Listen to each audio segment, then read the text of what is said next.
그냥 내용대로 아마 그대로 작성하셨을 테니까. 현재 분양가는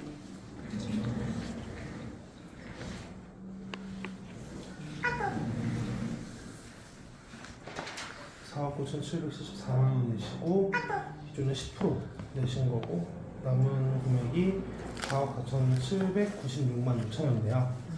일단 감정부터 좀 빨리 의뢰를 하고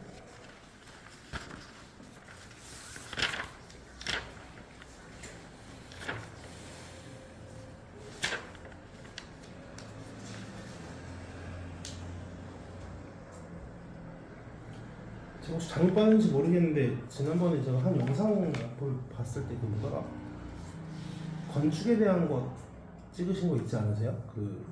네, 저희 계속적으로 하고 있어요. 그 뭐지? 이름이 뭐였더라? 기존 시공공법보다 뭐 시스모공법. 시스모 네. 네. 근데 그건 그거는 잘 되셨어요? 안 싸더라고요. 아 그래요? 하긴 해봤는데 뭐가 철근값 뭐라 하더라? 그러니까는 시공비 저희가 지금 일반 네. 철근 콘크리트 하는 시공비보다 네. 그 시공을 했을 때 건축비가 더 많이 들어요. 오히려 더 많이 들어버렸어요. 그래요? 네, 그래서 그럼 의미가 없네. 그렇죠. 저는 실행주의 좀 먼저 하고 진행할게요. 신분증 좀 주시고요.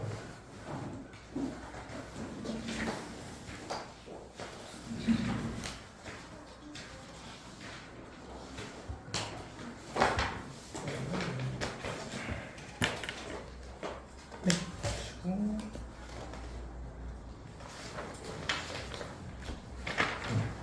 이게 먼저 성함 signature 사인 한 번만 해주시고요. 이거는 저희가 대출 진행 여부와 관계없이 신용 조회를 할 때 신분증 사본이랑 동의서를 보관하게 되어 있고요. 그건 기간은 3년이에요. 그래서 만약에 대출을 진행 안 하셔도 저희는 사본하고 동의서를 보관하게 되어 있어요. 이 동의하면 체크 한 번씩 좀 해주시고요. 기본적인 개인 신용에 관한 상황, 대출 보유 현황 뭐 그런 것들을 조회할 수 있고요. 일단 동의하면 체크 해주시고 저희 같은 경우는 나이스 신용정보에서 이제 관리하는 신용 평점을 가져다 쓰고 있고요.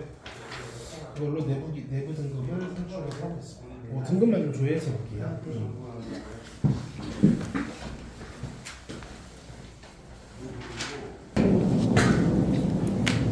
그럼 지금 관계가 어떻게 되시는 거죠? 저희 같은 프로젝트 잘 계시는데.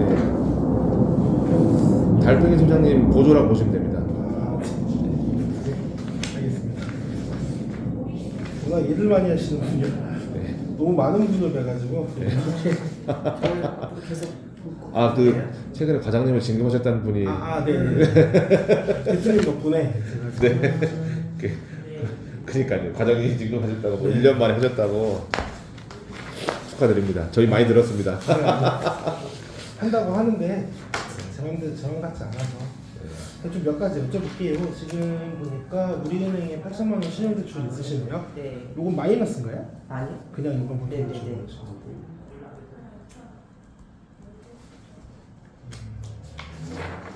지금은 하시는 일이 무슨 일을 하고 계시나요? 지금 그냥 직장 다니고 직장 다니시고 다니신 지 얼마나 됐어요? 지금 언제부터? 17년 2017년부터 2019년씩.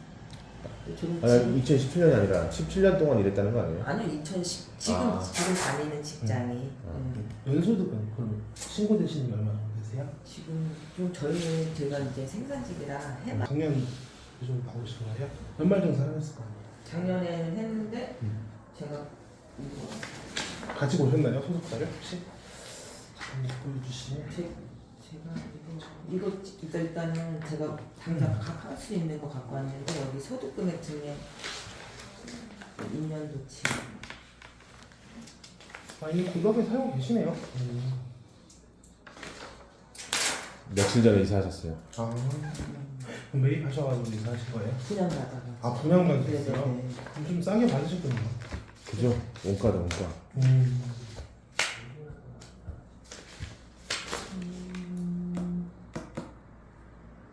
4,700 정도 되시네요. 근데 그때는 좀 많이 나왔고 이게 재작년이 더 많았네요. 네네 작년은 3,947. 52시간 딱 걸리면서 줄여가지고 네네네. 그럼 일을 덜 하셨겠네요. 지장년도 그렇고 지장년도 그렇고. 네. 일단 등급은 좋으세요. 1등급이시고 축하드립니다. 그동안 뭐 이렇게 문제는 전혀 없으셨을 것 같고 일단은 신용 관련된 큰 무리는 없으신 상황이고요. 일단은 한도는 감정 나오면 좀 되게 정확하게 말씀을 드릴 수가 있어서 서류 쓰면서 중간에 말씀드릴게요. 허가는 감정가의 130%라고 들었는데 그건 이제 채권 최고액을 말씀하신 것 같고요. 대출 금액의 130%를 등기사항 증명서에 첨부 저희는 기록을 해요. 그래서 뭐 이제 예를 들어 10억이면 13억 그렇게 등기사항 증명서에 대출받은 금액의 130%를 기록을 하고요. 보통 대출 같은 경우는 감정가에 따라 어차피 달라져요. 지금은 금감원 규제가 12월부터 시작이 돼서 현재는 토지 감정가의 100% 이내에서 취급을 할 수가 있고요. 대출을. 이제 제가 말씀드린 이 총 한도는 토지 대출과 건설 자금을 합친 총 금액을 말씀드리는 거예요. 그래서 예를 들어 토지 감정가가 10억이 나왔다. 그러면 그 10억 안에서 토지 대출과 건설 자금이 다 나가야 됩니다. 그럼 저희 이제 10억 이상 받을 수 있다고 해서 왔는데 네, 맞아요. 그거는 가능한 거예요? 지금 보통 감정가가 10억 중반에서 12억 정도까지 해서 형성이 돼 있어요. 면적에 따라 달라져요. 그게 보통 위치나 면적에 따라서. 다행이네요. 10억이 넘어가니까. 10억은 넘어서 나올 것 같고요. 지금 일단은 2088이지. 아파트 감정가를 떨어뜨린다 그래가지고 내심 걱정했거든요. 아파트 감정가를 떨어뜨리냐고요? 그러니까 뭐 이렇게 뭐라 그러더라?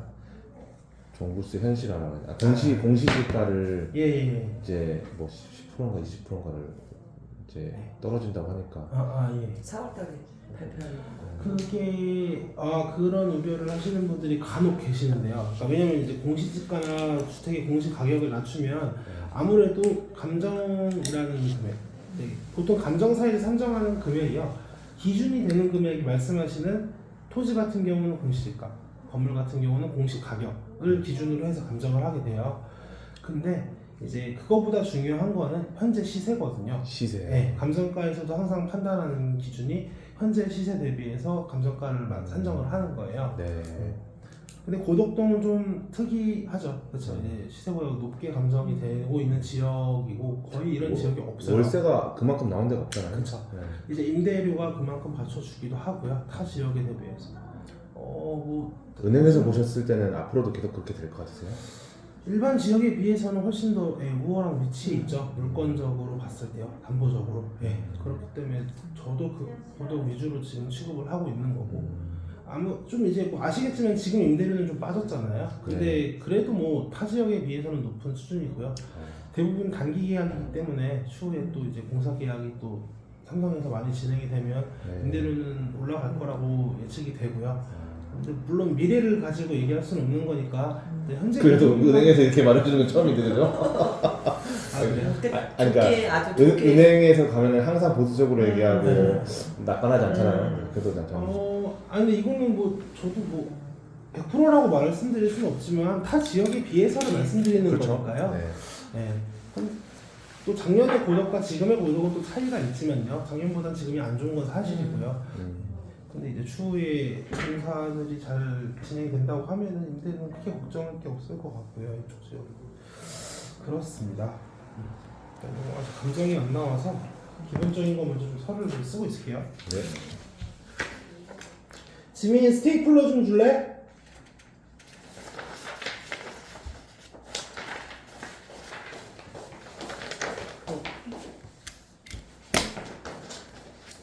혹시나 민감한 거 하시면 얘기하세요. 바로 끌게요. 저는 근데 그냥 제가 하고 싶은 말을 그냥 하는 편이라 다 민감한 일인데. 여기다가 성함, 생년월일 적어주시고 사인을 안 하셔도 됩니다. 그런 찍을 거기 때문에.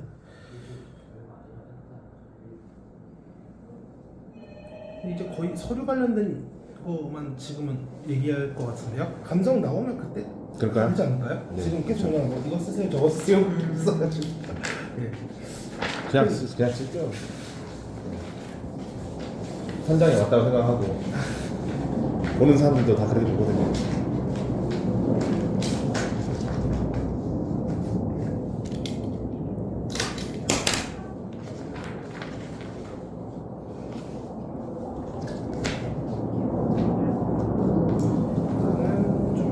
말씀을 좀 드리면 저희 대출 금액은 물론 지금 쓰진 않을 거예요. 좀 이따 감정가 나오면 확인하고 쓸 거고요.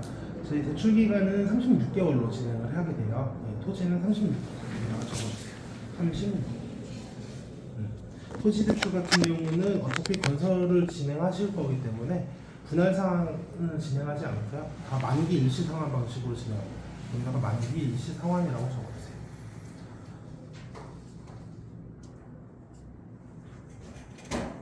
네, 여기 개별을 체크해 주시고요. 변동 주기는 3개월, 6개월을 저희는 보통 취급하고 있고요. 선택하시면 됩니다. 편하신 걸로. 이제 3개월 같은 경우는 대출 받은 시점부터 해서 1년에 4번이 변동이 된다고 보시면 돼요. 6개월 변동은 1년에 2번이 금리가 바뀌는 거고요.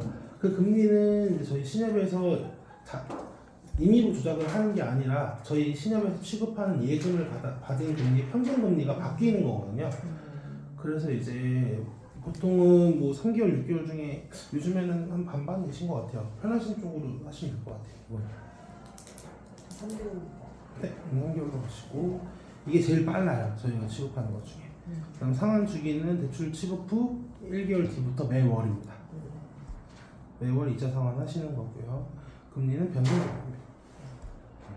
금리는 감정가 나오고 이제 저희 접수하신 다음에 제가 산출하고 말씀드릴 거예요. 보통 지금은 6% 초반은 중반 정도 사이에서 보통 나오고요. 보통 한 6.4, 뭐 3, 뭐 이 정도 사이에서 다 보통 진행을 하고 있어요. 중도상환 수수료는 2% 약정이고요. 2 적어주시고요.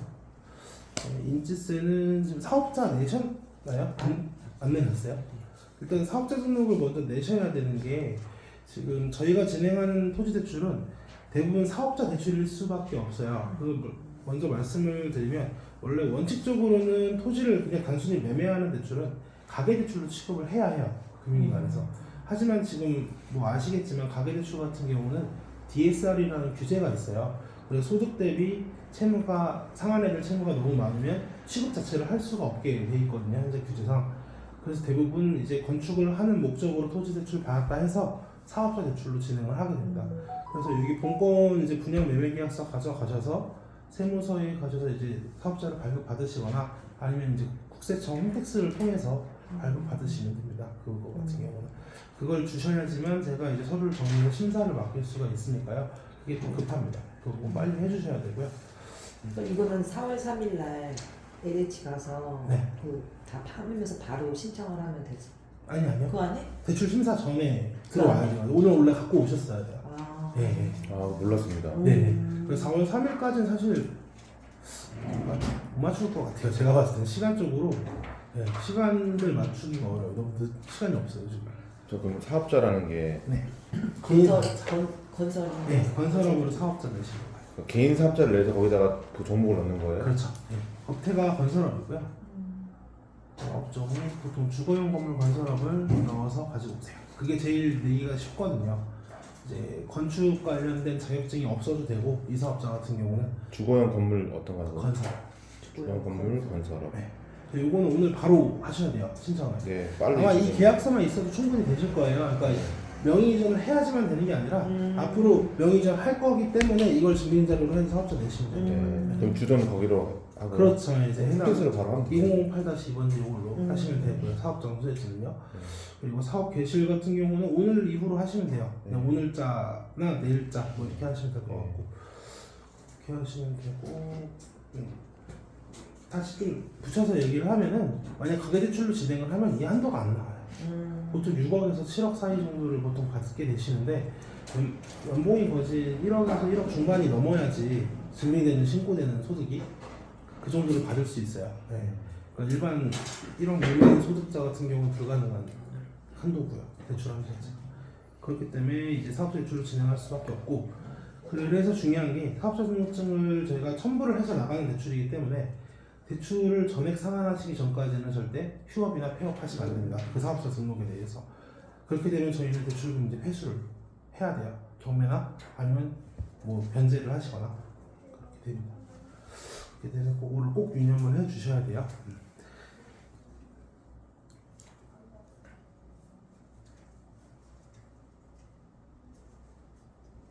말씀해 주셔도 돼요.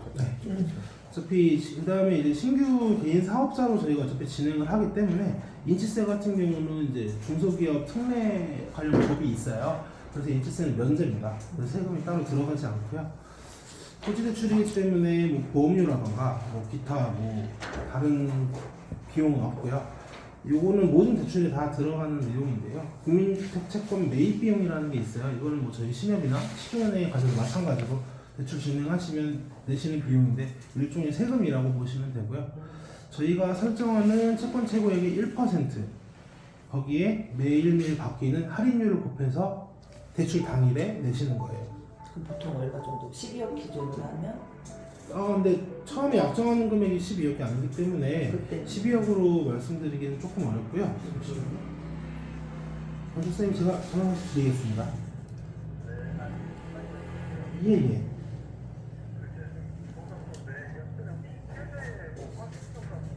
전입세 대환, 전입세 대환에서 필요합니다. 신주소, 그러니까 도로명 주소하고요. 옛날 동주소가 다 나오는 내용이거든요.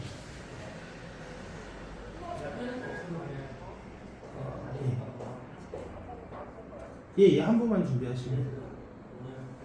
네네. 홈택스 하려면 공인증서 같은 게 있어야 될까? 네, 있으셔야 돼요. 있어요? 아 따로 다니고 갖고 다니세요? 그러니까 우리 사무실 사실 있나? 제 공인인증서 거기 있어요. 사무실에. 아 오케이. 그래서 일반적으로 대출받는 금액으로 보면요, 7억 원을 보통 신청을 최근에 많이 받았고요. 거기에 이제 130%면 9억 천이에요. 여기에 1%, 그럼 원래 910만 원을 채권을 매입을 하셔야 되는데 그 비용이 워낙 크다 보니까 대부분 할인해서 팔아요. 그게 이제 요즘 할인율이 보통 12% 내외 정도 되고요. 그렇게 되면 110만 원 정도가 나오겠네요. 대략 예측했을 때. 근데 이 할인율은 시장의 금리처럼 계속 바뀌어요. 옛날에는 1%대도 있었고요, 2%대도 있었어요. 그럼 비용이 10분의 1밖에 안 됐었죠. 옛날에 10만 원 정도면 됐던 게 지금은 이제 너무 많이 올라서 지금 110만 원 정도 가까이 나오게 되는 거예요. 그래서 지금은 요 비용 하나 있으신 거고요. 그 외에는 뭐 근저당을 설정한다거나 감정을 한다거나 그런 비용들은 다 저희가 부담하는 거예요. 현장을 조사한다거나 그런 건 다 금융기관 부담이고요. 지금 같은 경우는 이제 한도 대출이 아니고 일반 대출이거든요. 저희가 토지는 대부분 일반 대출로 진행하기 때문에 한도 약정 수수료는 없습니다. 그리고 취급 수수료 같은 경우는 법인에만 해당하는 내용이라 이것도 해당하지 않고요. 그래서 기타 비용도 없습니다. 그다음 이제 금리인의 요구권이라 그래서 이게 이제 지금 작년인가 재작년 정도에 법이 새로 생겨서 이제 예를 들어 우량한 사유가 발생했을 때 금융기관에 이제 금리를 내려달라는 권리예요, 일종의. 이제 보통 대표적인 사유가 소득이 늘었다던가 아니면 신용등급이 좋아졌다던가 아니면 재산이 증가했다던가 이런 좀 우량한 사유가 있을 때 대출을 받고 나서 이제 요청을 하시는 거예요, 신협에. 예를 들어 그렇게 되면 저희는 10일 정도 이내에 답변을 드리게 되어 있어요. 근데 이제 금융기관 입장에서 봤을 때는 요구할 수 있는 권리는 있는데 저희가 수용해야 되는 의무가 없거든요, 현재. 그렇기 때문에 대부분 수용은 이루어지지는 않고 있습니다. 근데 이제 안내는 해드려요. 이거 똑같이 내용 적어주세요.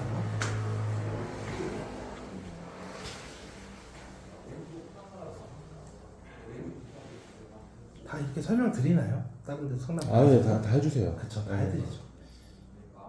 요즘은 다 이렇게 해드리는 친절하게 해준 데는 없어요. 아, 그래요? 감사합니다. 나름대로 노력은 하는데. 네.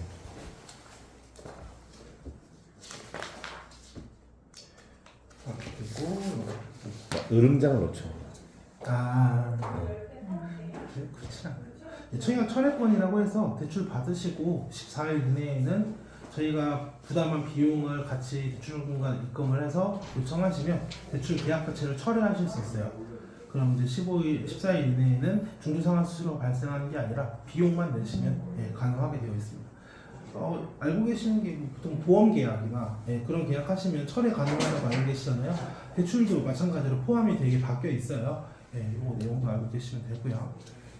그다음 위법 계약 해지권이라 그래서 저희 신협이 뭐 이제 금융소비자 보호에 관한 법률상 뭐 아래의 사항을 위반했을 때뭐 5년 이내에 요구하시면 대출 계약을 해지할 수 있는, 무효화할 수 있는 그런 이제 권리가 있는 거고요.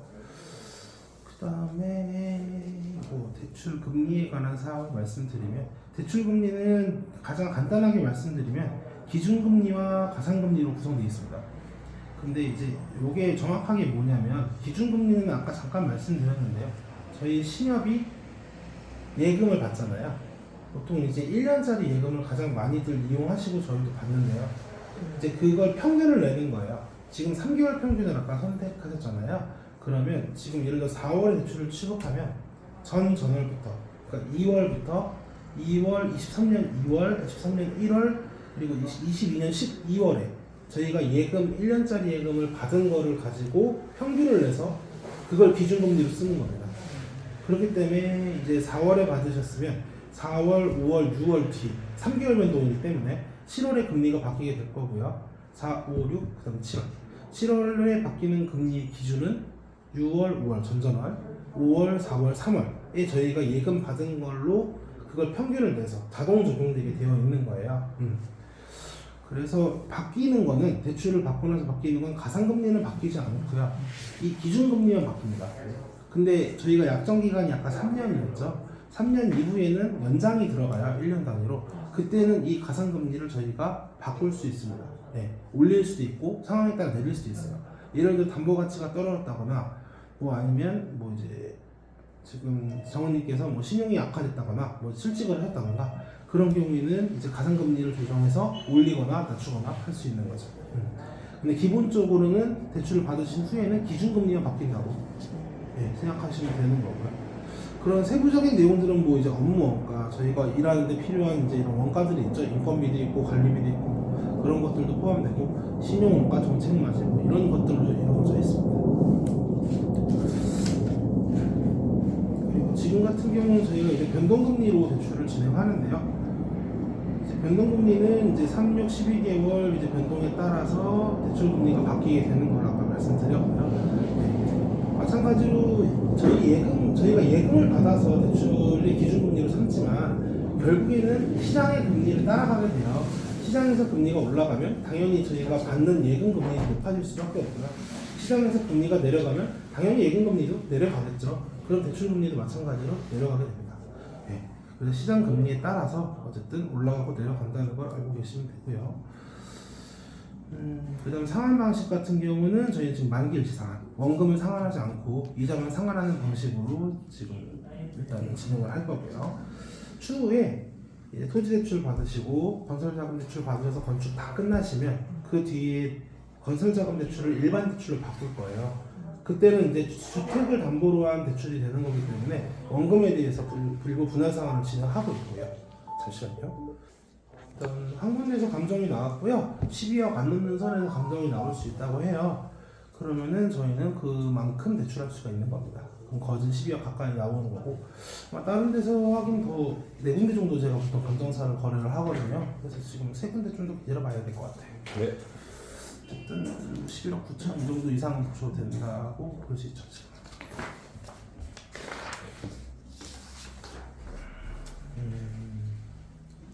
그다음에 뭐 상환 방식에 대한 쭉 내용인데요. 지금은 저희가 만기일시 상환을 하기로 했기 때문에 큰 의미는 없습니다.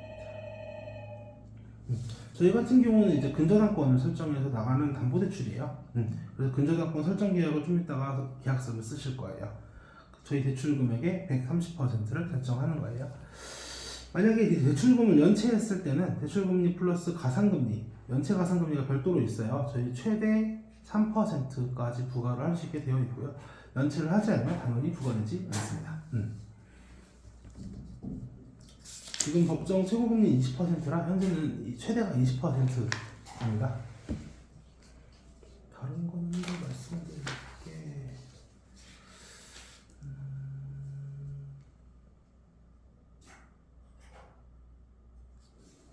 다른 이제 있으시고. 건설할 때 이제 네. 대출이 나가잖아요. 네. 근데 이자가 발생하지 않습니까? 네, 맞습니다. 그 이자를 지금 우리가 바로 내야 돼 아니면 그 대출에서 이자가 상관없습니다. 그러니까 지금 지금 피가 해도 되나요?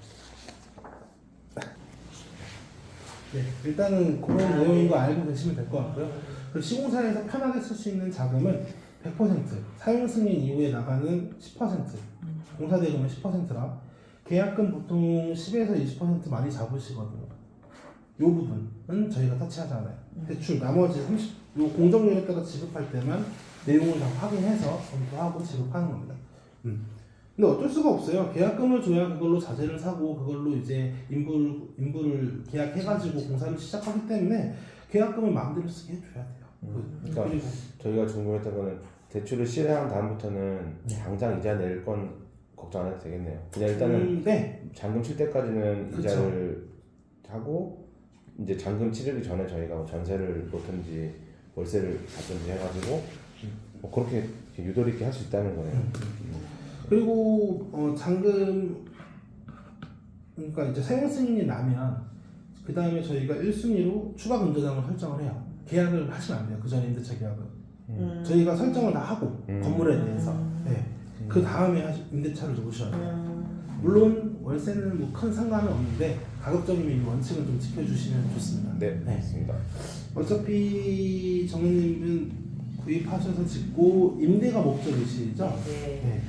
그러시기 때문에 어차피 건설 자금의 대출에 대한 것도 저희 쪽에서 다시 일반 대출로 전환을 해야 되는데 그때 이제 임대가 들어와 있거나 하면은 조금 약간 신뢰도를 이제 따져요. 그럼 심사에서 이제 원래 원칙적으로는 임대 없이 해야 되는 게 맞는데 왜 임대가 들어와 있냐 이제 그렇게 신뢰를 이제 조금 약간 지적할 수 있기 때문에 그럼 준공 승인 떨어지면 바로 이거 근저당 설정 들어. 네, 설정하고 바로 전환까지 하면 돼요. 네, 일반 대출로. 그 다음에 임대를 놓으시는 게 제일 베스트고요. 네. 근데 이제 이 텀이 좀 길어질 수가 있어요. 왜냐면 보통 사용 승인이 났다고 해서 보통 시공 공사가 다 끝난 게 아니거든요. 잔업이 남아요. 네. 그게 보통 2주에서 한 달 가까이 걸리는 경우도 있고 더 길어지는 경우도 있어요. 시공사랑 잔금에 관한 내용 조율하시면서 보통 이런 문제들이 있는데 네, 그거 같은 경우는 그때쯤 가서 조율하시면 될 것 같아요. 네. 그렇게 하시면 되고 이제 그래서 이거 자금용도 안 그래도 그거 이자 말씀하신 게 있어서 이것도 어차피 같은 내용이에요. 저희는 사업자 대출입니다. 개인 사업자 건축을 하기 위해 사업자 대출을 받아서 그 자금은 건축 목적으로만 써야 돼요. 네. 그래서 이자를 제외한 나머지 금액들은 다 건축비로 들어가야 해요. 네. 다른 데는 쓸 수 없어요.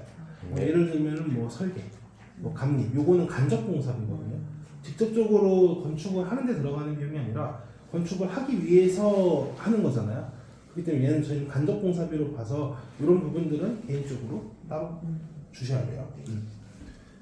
그리고 절대 대출을 받아서 뭐 개인 부채를 상환한다거나 아니면은 뭐 다른 용도로 쓸 수는 없는 거예요. 네. 지금 제가 설명드렸던 내용들인데요. 이제 기업자금 대출은 주거 목적 구입 등 기업 활동과 무관한 용도로 사용하는 것이 제한되고 대출 당시 신협가 정한 용도 범위 내에서만 사용 가능하며 이를 위반하는 경우 대출금을 즉시 상환하여야 할 뿐만 아니라 향후 신규 대출이 제한될 수 있습니다. 그러니까 제가 말씀드린 내용 그대로예요. 그래서 이해 체크해 주시면 되고요. 대출 계약이 성립한 날로부터 3년의 기간 동안 중도상환 수수료가 발생한다는 내용이에요. 상환하였을 때. 3년이 지나면 없어집니다. 이건 전 금융기관 공통이에요. 그 다음에 대출금 연체 시 대출연금에 대하여 연체이자율이 적용되며 연체이자를 일부 납입하는 경우에도 연체이자 전액을 납입하기 전까지 대출 잔액의 연체이자율이 적용됩니다. 이건 무슨 소리냐면요. 예를 들어 이자가 원래 100만 원이었어요. 근데 90만 원밖에 못 내셨어요. 그럼 10만 원이 남아있잖아요. 그러면 어쨌든 연체라는 거예요. 그러니까 일부를 상환하더라도 전액 원래 납입되기로 한 연체 금액까지 전액을 상환해야지만 연체가 해소되는 거예요. 네. 이해 체크해 주시고 이런 내용을 듣고도 가입하시겠습니까? 라는 내용입니다. 이해하시면 되고요. 여기 똑같이 따라서 적어주세요. 상황까지. 중요한 내용들은 다 대출 관련된 건 설명을 드린 것 같아요. 혹시 더 궁금하신 게 있으실까요? 내용적으로? 아니요, 뭐 일단은 지금 저희가 빨리 가가지고 사업자 등록을 먼저 해서 보내드려야 되고, 예. 그리고 그 지방세 완납 증명서랑 그 안 갖고 온 거 더 넣어드리면 그 다음에 네. 이제 3일 내로 네. 대출이 실행 심사가 들어가고, 예. 저희가 근데 4월 우리가 4월 4월 3일이요. 4월 3일 날에 저희가 이제 명의 변경 날인데 그때까지 맞추기가 힘들다라고 얘기했는데. 왜냐면 오늘 감정 접수를 하면 제가 감정서를 봤는데 보통 3일 정도 걸려요. 네. 오늘을 포함해서 내일 정도 현장 나갔다가 감정서에 대한 심사를 받고요. 그 다음 나오게 되면 제가 한 29일 정도 수령을 하게 되거든요. 네. 그럼 29일 정도부터 예를 들어 서류 정리를, 물론 그 안에 사업자 등록이 다 와야 돼요, 저한테. 감정서만 올 게 아니라 사업자 등록 받아서 저한테 제 손에 들어와야 돼요. 그래야 제가 그걸 정리해서 심사를 맡기기 시작하니까. 심사가 보통 단계가 3단계 정도 돼요. 저희 보통 여신심사역이라 그래서 이제 저 포함해서 3명이서 구성이 되어 있는데, 재대출 같은 경우는 나머지 2분이서 재대출 심사를 먼저 하고요. 그 다음에 저희 이제 간부, 이제 상무님, 이전전무님, 이사장님 이렇게 그 5단계, 좀 5분 정도가 심사를 하게 돼요. 그러니까 소요 시간이 대략 한 이틀 정도에서 3일 정도까지 걸려요. 그러면은 간당간당해요, 시간이. 혹시 그러면 거의- 명의 변경을 하루 이틀 늦출 수 있을까요? 그러면? 아, 그게 안 될 거예요. 왜냐면 잔금을 내야지만 명기 변경을 해줄 거예요, LH에서. 그러니까 제 말은 그 명의 변경 한 날짜를 바꿀 수 있죠. 바꿔서 그러면 해야겠네. 그쵸. 일주일에 한 번인가 2번밖에 안 한다고 그러던데. 맞아요. 그럴 거예요. 아예 그럼 한 주가 더 늘어나는 거네. 그렇게 되게 되면 해야겠네. 그냥 3일이 안 된다면 제가 볼 때 한 7일 정도면 그나마 좀 되는데 4월 7일 4월 아마 매주 목요일인가? 4월 3일이 월요일이거든요. 네. 제가 볼 때는 어렵다고 봐야 돼요. 거의. 7일 정도인데 아무리 땡겨도 아예 그냥 일주일 4월 10일 날로 그게 더 가능한지를 좋죠. 네. 확인해봐야겠네. 그렇습니다. 그러면 보통 그러면 그리고 사인 안 했는데 사인해야 되는 도장 다 찍어? 네네. 그러니까 보통 저희 그러면은 네. 그 대출이 일주일 열흘 걸린다고 봐야겠네요.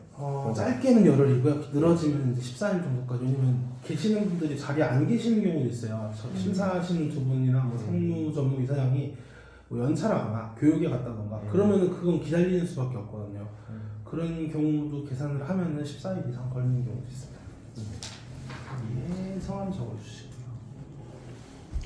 그럼 아까 6.4%라고 하셨는데 네, 보통 그 정도. 한 달에 어느 정도 내야 되는 꼴이에요? 그러면? 물론 받으시는 대출 금액에 따라 당연히 달라지죠. 네. 7억 정도로 기준으로 말씀을 드리면요. 아니 그러니까 나중에 12억 그냥 다 12억 했다고 계산했을 때 네, 이게 그냥 어차피 그거는 우리가 안 될 거 아니고 마지막에 잔금 치를 때 한꺼번에 또 이렇게 바꾸면서 12억을 바꾸면서 이제 대략 한 650 정도. 한 달에 그 650 네, 정도 그 나가고 정도 예상이 돼요. 지금. 월세 내고 충분히 남겠네요. 근데 보통 분할 상한을 한 100에서 150 사이 정도 상황에 따라 약정을 하거든요. 네. 그래서 그 정도가 플러스 될 수 있어요. 이제 원금 상한. 그러니까 650인데 거기서 한 혹은 150 정도 이자고. 늘어날 수 있다. 네네네. 그러니까 150 부분이 원금. 네, 원금 상환하는 금액이요. 그럼 조금씩 이자가 줄어들긴 하겠죠. 뭐 크진 않지만. 남긴 남겠네. 진짜.